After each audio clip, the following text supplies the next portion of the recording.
the church needs to start reclaiming the word that has become so misunderstood, and that's stewardship.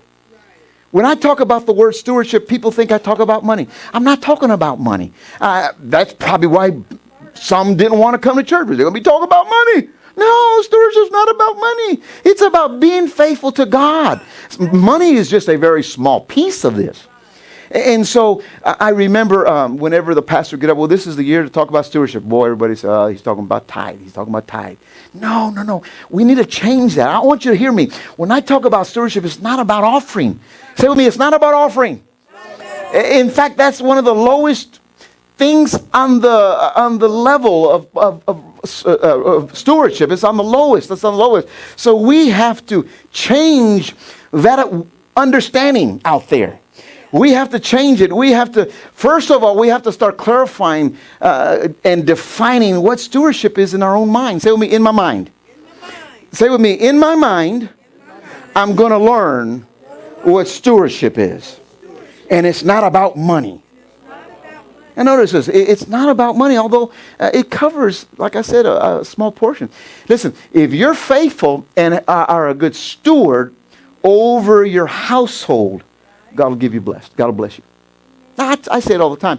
If you're faithful with what you have, God will bless you. But if you're not faithful with what you have, God's not going to bless you. I'm telling you, I've seen it over and over and over. I've seen it over. I'm watching from a distance when people are not faithful or not responsible, don't have a good stewardship over their personal things, and I'm watching from afar. You can only say so much to people, but they have to get revelation of it.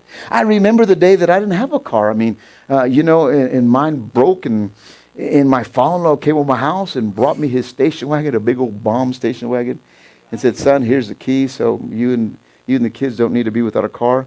I'm telling you, that car was a blessing. We'd wash that thing. We'd fill it up with gas whenever I could. We'd take care of the kids. Wouldn't eat in the back seat. I'm telling the kids, no. I don't know where we've come from, kids eating in cars now. I don't understand that. Now you say, I love my pastor.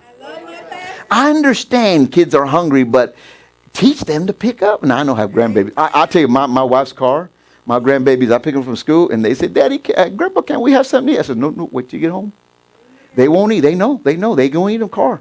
And now you may say, well, that's mean. I remember one time my wife said, honey, they're hungry. I said, that's okay. They can wait till they get home. We'll open up some Cheetos. Because I've been back there where, man, they just, it's like, woo. It's like, I've been there. And so I started taking care of our car. My father-in-law, I would vacuum it, and no kids would eat on there. I'd take care of it. The day came that someone gave me a car that had an oil pump gone out of it. And I'm a mechanic, so I fixed it.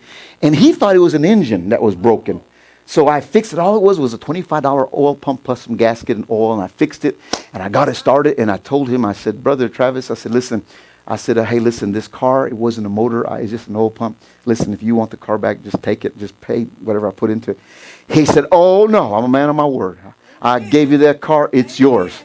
That car took me all the way to Chicago, all up and down the West Coast, driving around. Anyway, going back to that car that my father-in-law gave me, or let me borrow, I went back to his house and said, hey, Daddy, I says, thank you. Here's the car. I remember cleaning it, waxing it, checking the oil, checking tires, and I gave it to him. And I said, thank you. And we couldn't say where Christine was picking me up. So I said, okay, thank you, guys. Thank you, Mama, for the car, okay? And then the next thing I know, we went to church. And that night, I said, what's that car doing in the driveway? My father-in-law gave me the car. He said, you deserve this car. You took care of it. You fell in love with it. So I had 2 cars overnight. You see what God can do? You see what God can do? And so we have to realize that's being a good steward of what you have. Say with me, amen. This is going to help us in our walk with God to be a steward of what we have. Now notice this. You'll be a steward over property. You'll be stewards over your house. You'll be over things, over your money, over your children, over things. I'm telling you, that's why I love it when the church is well cleaned and well put together. It's because we have to be good stewards of the church of God. We have to be good stewards of the church of God. And we teach our volunteers to do everything right, do it up to the Lord. And I love it. Amen. Can you say amen?